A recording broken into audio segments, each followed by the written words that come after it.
అనేక సంవత్సరాల క్రితం భారతదేశంలో ఒక గొప్ప రాజ్యం ఉండేది. ఆ రాజ్యం పేరు సూర్యగఢ. ఆ రాజ్యాన్ని పాలించే రాజు పేరు ధర్మవర్మ. ఆయన ప్రజలను తన పిల్లలలా చూసుకునేవారు. అతని రాజ్యంలో దొంగతనం లేదు, ఆకలి లేదు, అన్యాయం లేదు. ధర్మవర్మకు 3 కుమారులున్నారు. వారి పేర్లు యువరాజు వీరేంద్ర, యువరాజు సురేంద్ర. నా పేరు యువరాజు చంద్రేంద్ర. పెద్ద కుమారుడు ఖడ్గ విద్యలో చాలా నిపుణుడు. వీరేంద్ర చాలా బలవంతుడు. అతని కదిటిలో చాలా నిపుణుడు. రాజు కావాలంటే బలం ఉండాలి. అతను తన బలంపై చాలా గర్వపడేవాడు. రెండవ కుమారుడు సురేంద్ర చాలా తెలివైనవాడు. అతనికి పరిచయాలు చాలా ఇష్టం. రాజు కావాలంటే తెలివి ఉండాలి.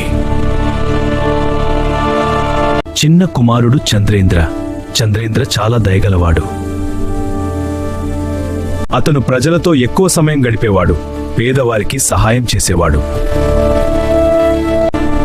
రాజు కావాలంటే మంచి మనసు ఉండాలి. ఒకరోజు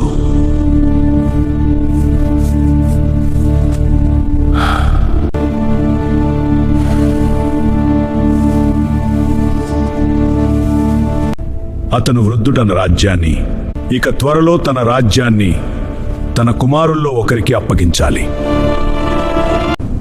కానీ ఎవరికి ఇవ్వాలి? బలమున్న వీరేంద్రకా, తెలివి ఉన్న సురేంద్రకా, లేక మంచి మనసున్న చంద్రేంద్రకా? ఈ ప్రశ్న తేమి గురిచేసింది. విశ్వనాథ! మహారాజా, నన్ను పిలిపించారా? అవును, నా మంత్రి. నీ సలహా కావాలి. నా తరువాత రాజు ఎవరు కావాలో అలాగు. రాజ్యం యొక్క మాజతు భవిష్యత్తును చూడ్డా. మంత్రి కొంతసేపు ఆలోచించాడు. ఆ తరువాత ఇలా అన్నాడు. మహారాజా, వారికి ఒక పరీక్ష పెట్టండి. పరీక్ష నిర్ణయం. అవును రాజు, నీ పరీక్ష నీ భవిష్యత్తును. ఎలాంటి పరీక్ష?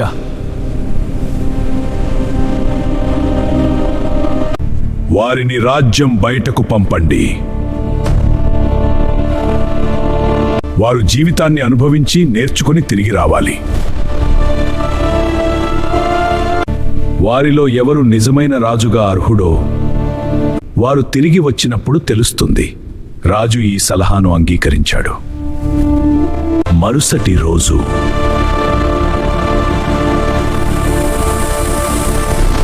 యువరాజులారా, ఇక్కడికి రండి. అవును మహారాజా, నేను మీకు ఒక ముఖ్యమైన పని అప్పగించబోతున్నాను. నా పిల్లలారా, మీరు 3 ఈ రాజ్యం బయటకు వెళ్ళాలి. జీవితాన్ని నేర్చుకుని తిరిగి రావాలి. మీరు నేర్చుకున్నది మీ భవిష్యత్తును నిర్ణయిస్తుంది. వారు 3 వేర్వేరు దారులు ఎంచుకున్నారు. వీరేంద్ర అడవికి వెళ్ళాడు.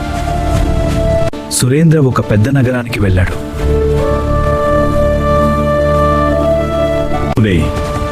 చంద్రేంద్ర గ్రామాలకు వెళ్ళాడు. వారు 3 వేర్వేరు వారి. నా యోధ జీవితం ఇక్కడ ప్రారంభమవుతుంది. నా ఆధ్యాత్మిక మార్గం ఇక్కడ ప్రారంభమవుతుంది. పార్ట్ 2లో ఏమి వస్తుంది? చంద్రేంద్ర గ్రామంలో చేసిన సహాయం. భయంకర అడవిలో వీరేంద్రకు పరీక్ష. సురేంద్ర నగరంలో మోసానికి గురవుతారు. ఇలాంటి కథల కోసం ఈ కథలు ఛానల్ని లైక్, షేర్, సబ్స్క్రైబ్ చేయండి ఫ్రెండ్స్.